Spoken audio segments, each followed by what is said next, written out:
Welcome back, everybody, to In the Can. Our first interview for the day is a slam dance documentary that's being shown, and it's pretty difficult to talk about. I can't imagine the filmmakers to my right and what they had to go through to make this film.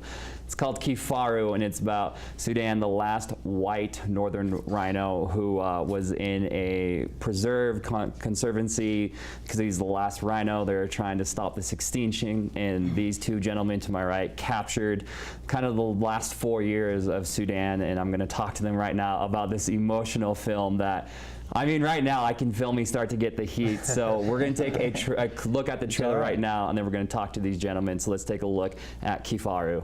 Joining me from the movie is filmmaker David Hambridge and producer Andrew Harrison Brown. Thank you, you two. Yeah, definitely. It's a pleasure to be here. Oh, I mean, I feel my heart racing. That was the first introduction I had to this movie, was that Amazing Grace clip. And as an animal lover, it was hard to watch because, unfortunately, Sudan did pass away back in March. It's almost been a full year. So yeah, March 19th. How difficult was it to make this?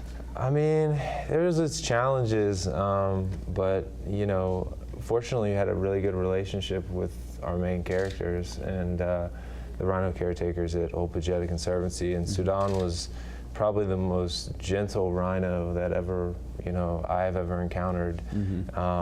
You could say his name, or at least they could, and every morning he would kind of come out of his pen and like a dog, to be fed. And he was just the sweetest animal, and we were there for about 3 years, filming on and off and getting to know their lives. And so through that we got to learn a lot about Sudan and how much he meant to them. And of course when he passed, it was hard. Yeah. And we were there for those last moments. Andrew and I did not expect it to happen the way it did, but we were prepared. And so, Andrew, how do you prepare for something like that? Because I mean, it's so real. This film, I can tell just in the clips. Right. And your main character, I mean, it's not just the passing of Sudan. It is an extinction, which when it hits you, you're like, it's heavy. It's real. That's real.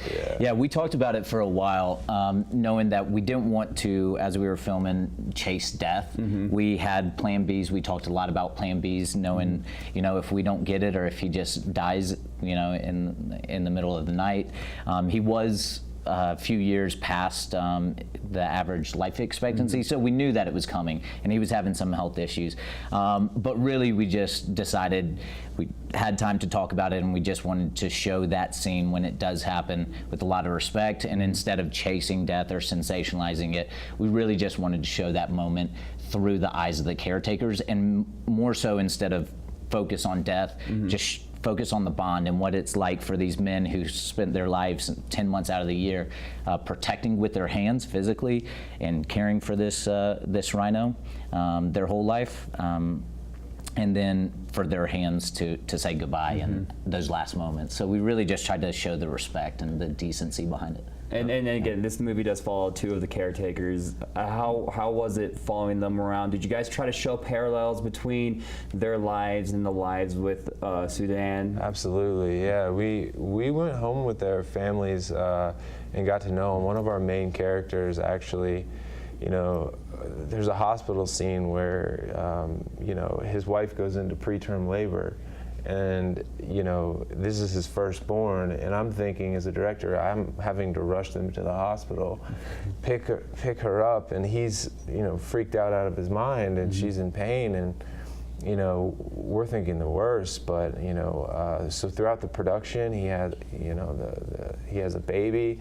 There's a baby rhino named Ringo that was rescued as an orphan and brought in and taken care of. So there's a lot of circle of life kind of parallels and images, and just going home with them and learning these people are like our age, and they're passionate and they just care about their jobs, and they love these animals, but their voices are never heard. And we just humanize that, and we humanize Sudan as how can you relate to an animal like this?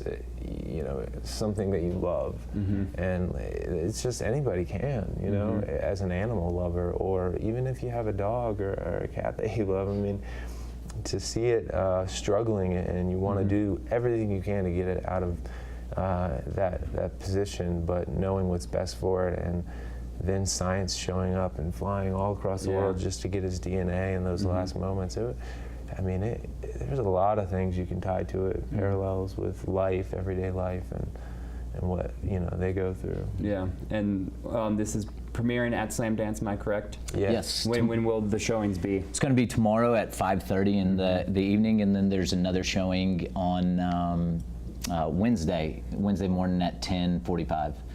Yeah. Perfect. Well, You Andrew, check it out. And Andrew, and come David, by. thank you so Say much. hello. It was a very heartfelt message in this movie, and unfortunately, and it's not to say there wasn't anything that couldn't be done, but you captured the beautiful moments of Sudan's life. So thank you so much for this. I appreciate it, guys. Thanks for having us. That's going to do it for this interview, guys. Definitely go check out the movie. It's taking place at Slamdance again. Kifaru. We have Andrew and David, the producer and filmmaker of the movie. We have plenty more in the can after this break. Awesome. Thank you.